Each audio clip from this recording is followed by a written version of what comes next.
بسم الله الرحمن الرحیم. نن زموږ د الفقه الميسر 40 نمبر درس 40 نمبر او مونږه پرون سبق شروع کړو کیف تزال النجاست، ناپاکی به څنګه لري کې. نو بیا دې نمخ کې درس کې مونږ وی چې کم ناپاکی په نظر ښکاری مونږ ته ښکاری، یعنی مطلب غټو د سماته شو یا داسې وینه شو، نو هغه به څنګه لري کې. نو د هغې طریقه م ویلې وه چې یاره هغه دومره ځل به وینځي چې د هغې هغه رنګ او بدبو ختمه شي، یا که دومره ځل وینځل یعنی مشکله وي چې ګرمې اوبه یا صابون در سره نه وي، نو هغه به بیا په کمې طریقې سره صفا کې به 3 ځلې وینځه انشاءالله. هغه بس بیا په هغې باندې غالب ګمان، یعنی زیات تر انسان ګمان دا کوي چې دا شي پاک شو. اوس درته وایي چې کوم څیز په نظر نه راځي، لکه تشې میتیازې ماشوم وکړې یا دغه شان ناپاکه پلیتې اوبه دي، پلیتې اوبه دي، هغه ستا په کپړو باندې یا په بدن باندې ولګېدې، په کپړو وغیره سره ولګېدې، نو ته به هغه بیا څنګه صفا کې. اوس درته هغه ښایي. د دې نه مخکې درس کې وي چې کومه ګندګي په نظر ښکاري، انسان ته ښکاري، هغه به څنګه صفا کې. اوس درته وایي هغه ناپاکي چې په نظر نه ښکاري، انسان ته ښکاري نه، چې اوچه شي نو بیا نه ښکاري. تشې میتیاز در باندې ماشوم وکړې په کپړو باندې، نو چې اوس هغه اوچې شي بیا هغه نه ښکاري، نو اوس په دې سره بیا څه کې. نو اوس درته دغه خبره کوي جي وایي تحصل معنا د حاصلېږي، حاصلېږي. الطهارة پاکی، پاکی. من معنا د نه او نجاست معنا د ناپاکی.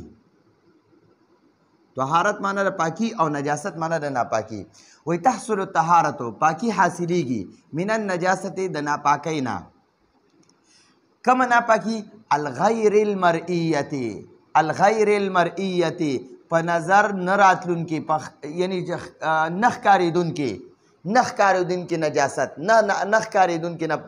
غیر معنا د نه او مرئی معنا د ښکارېدونکي، ٹھیک شوه. نو غیر معنا د نه او مرئی معنا د ښکارېدونکي، په نظر راتلونکي، ښکارېدو والا ناپاکی.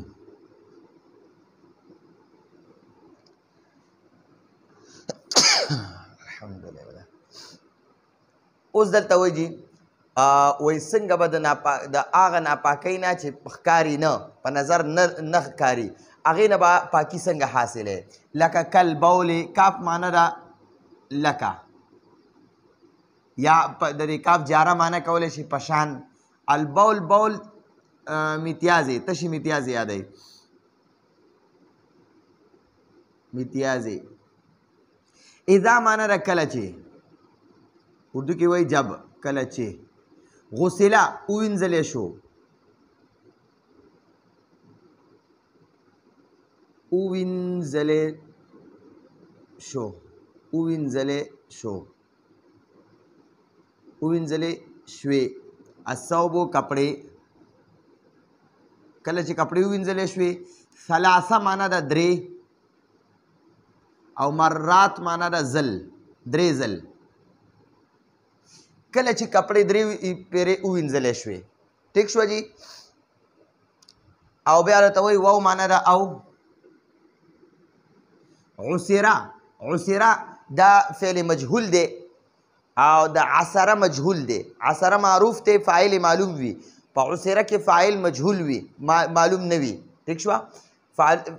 مجهول معنا ده نامعلومه. نو عسره دا مجهول ده، د مجهول صیغه ده، دې کې فاعل معلوم نه دی. نو د دې معنا ده چې نچوړ شوې، نچوړ شوې، چې نچوړ شي، نچوړ شوې.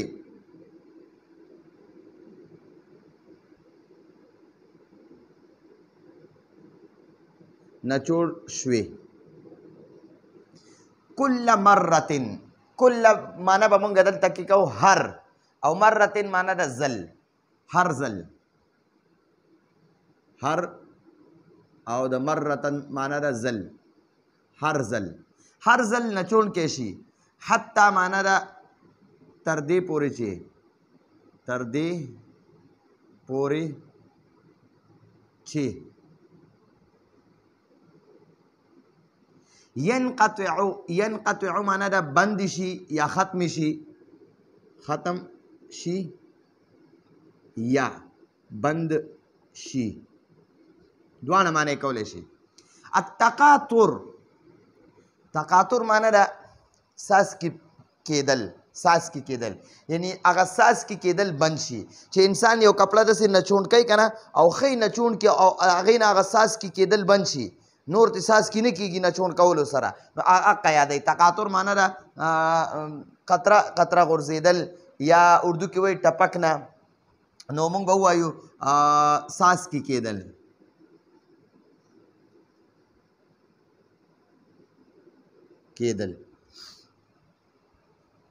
حدیث پورې لږه خبره په دې سبق باندې ځان پوه کړو. وایي تحصل الطهارة من النجاست، د ناپاکۍ نه پاکي حاصلیږي. د کومې ناپاکۍ نه؟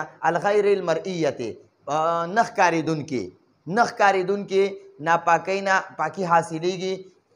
کلبول لکه میتیازې چې وي، چې دا کله میتیازې ماشوم د باندې وکړي او یا په قالین باندې وشي یا په جانماز باندې یا په کپړو باندې یا په صادر باندې وغیره باندې، او هغه میتیازې بیا اوچې شي، نو هغه انسان ته نه ښکاري چې یاره په دې باندې څه ګندګي شته، هغه ګندګۍ خو په نظر نه راځي. نو دقه درته یادوي. یا استعمال شوي پلیتې څښا اوبه دي، هغه دې په جامو باندې پرېوتې یا په قالین باندې یا په صادر باندې، او هغه چې دی هغه اوچې شي، هغه ناپاکې اوبه اوچې شي، نو هغه هم بیا انسان ته هغه په نظر باندې هغه ګندګي نه ښکاري. لیکن دقه سیز پلیت دی، ناپاکه دی، هغه ناپاکي په نظر نه ښکاري. نو دقه درته یادوي. نو کالبول لکه میتیازې. اذا غسل الثوب، دا ثوب دی، ما توب لیکلی، دا ثوب دی. اذا غسل الثوب، غسله دا مجهول ده. اذا معنا ده کله چې غسله ووینځلی شوې، الثوب کپړې، 3 مرات، 3 ځل، چې کله کپړې 3 ځل ووینځلی شوې، لکه اوس زما په کپړو باندې ماشوم میتیازې وکړې، نو زه به دا ماله څه پکار دي، زما دا کپړې به څنګه پاکیږي، نو زه به دا کپړه بیا 3 ځل وینځم، 3 ځل به وینځم. او وعصر کل مرة، او هر ځل به یې نچوڼ کوم. یو ځل مې پاکې ووینځلې په پاکو اوبو باندې، بیا به زه دا نچوڼ کم پاکې، ښه به یې نچوڼ کم چې څاڅکي ترې بند شي. حتی ینقطع التقاطر، تر دې چې څاڅکي کېدل ته هغه نچوڼ کولو سره چې کم څاڅکي کېږي چې هغه بالکل بند شي، دومره به ته نچوڼ کوې چې د هغې نه هغه څاڅکي ختم شي. یو ځل دې ووینځلې، بیا به ته هغه نچوڼ کې چې د هغې هغه څاڅکي بند شي، بیا به دوباره ووینځې، بیا به یې نچوڼ کې چې هغې څاڅکي بند شي، په 3م ځل به بیا ووینځې او بیا به یې نچوڼ کې. بس 3 ځل وینځلو سره دا کپړه مکمل پاکه شوه. یعنی غالب ګمان دا وي، اکثر زیات ګمان دا وي چې یاره 3 ځل وینځلو سره سیز پاکیږي. نو چې دا قشانتې کم سیز دغه کېږي. او دلته اوس مخکې وایي واستعمل، واو معنا ده او، استعمل معنا ده استعمال شي، فی معنا ده کې، اردو کې وایي میں، کل معنا ده هر، هر، او مرتين معنا ده ځل، هر ځل. ماء اوبه، داسې اوبه، جدید نوی اوبه، یعنی پاکی اوبه، او طاهرن پاکی. ګورئ جی، وایي کله چې په نظر نه راتلونکي، یعنی نه ښکارېدونکي ناپاکي وي، پلیتي وي، میتیازې یا ناپاکه اوبه، او هغه څنګه نه ښکاري، یعنی چې څنګه میتیازې ماشوم وکړي نو خو ښکاري که نه. دقه خبره راته نه کوي چې یاره هغه وخت چې کم ځای کم ټایم یې وکړې او تا ته ښکاري، حقه درته نه یادوي. دلته د غیر المرئیه نه مطلب دا دی چې ماشوم د باندې میتیازې وکړې یا میتیازې په خپله د انسان نه لاړې د بیمارۍ د وجې نه، او دغه کپړې پلیتې شوې او بیا دغه ځای اوچ شو، دغه میتیازې همداسې اوچې شوې بغیر د وینځلو نه، نو بیا خو په انسان ته ښکاري نه چې دا کوم ځای څښا دی، نو بیا به خامخا دا کپړه وینځي. د ده لپاره بیا څه پکار دي؟ دا به 3 ځل دا کپړه وینځي. اذا غسل الثوب 3 مرات، چې کله دا کپړه 3 ځل ووینځلی شي، وعصر کل مرة، او هر ځل به یې نچوڼ کوي، حتی دومره به یې نچوڼ کوي، حتی ینقطع التقاطر، تر دې چې دا څاڅکي کېدل، دا چې انسان یو څیز نچوڼ کوي دې نه څاڅکي کېږي، هغه څاڅکي چې بند شي، دومره به یې نچوڼ کوي چې دا څاڅکي بند شي. واستعمل او استعمال شي فی کل مره په هر ځل وینځلو کې ماء جدید نوی پاکی اوبه ماء جدید طاهر ماء اوبو ته وی جدید نوی او طاهر پاکی یو ځل دی ووینځلې بیا به هغه به نچون کې دومره به نچون کې چې هغې نه څاڅکي بند شي بیا به نوي اوبه نورې راواخلي نلکه به ځان ته ازاده کې یا د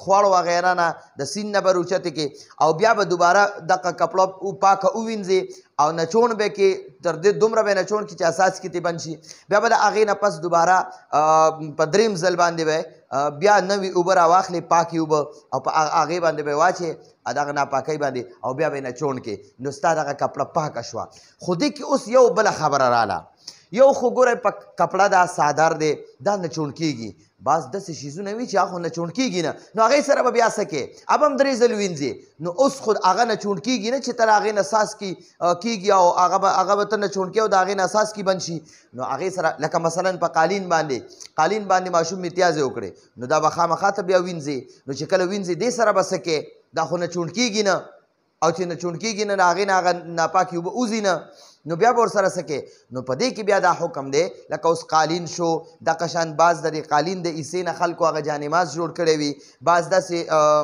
تخت وي په تخت باندې یا په صوفه باندې یا داسې یو بل یو څیز وي چې هغه نچون کېدو والا نه وي اوس خو کپړه ده یا څادر دی هغه خو چې وینځي هغه بیا نچون کولی شي خو بعض قالین به څنګه نچون کې دغه شان جانماز به هم نه نچون کېږي نو دې سره به بیا څه کې نو د هغې لپاره حکم دا دی چې کله یو ځل دا به ووینځئ پاک بیا به دا خور کې چې د هغې نه دا اوبه مکمل په خپله باندې ختمې شي اوچې شي چې د هغې نه نورې اوبه نه راڅاڅکي بیا به یې دوباره ووینځئ په دویم ځل به ووینځې بیا به خور کې چې د هغې نه دا اوبه ټولې ختمې شي اوساسي تې ټولې اوبه ترې اوساسي او یو څاڅکی هم ترې نه کېږي بیا به په دریم ځل باندې ووینځې بس بیا به په دریم ځل د دې نه دا اوبه وځي بس دا قالین دی یا دغه ساده د تخت یا دغه شان داسې لوښی یا داسې سپلی وغیره دی وي هغه یا داسې سرمن وي چې کوم څیز نه نچون کېږي او نو هغې سره به بیا داسې چل کې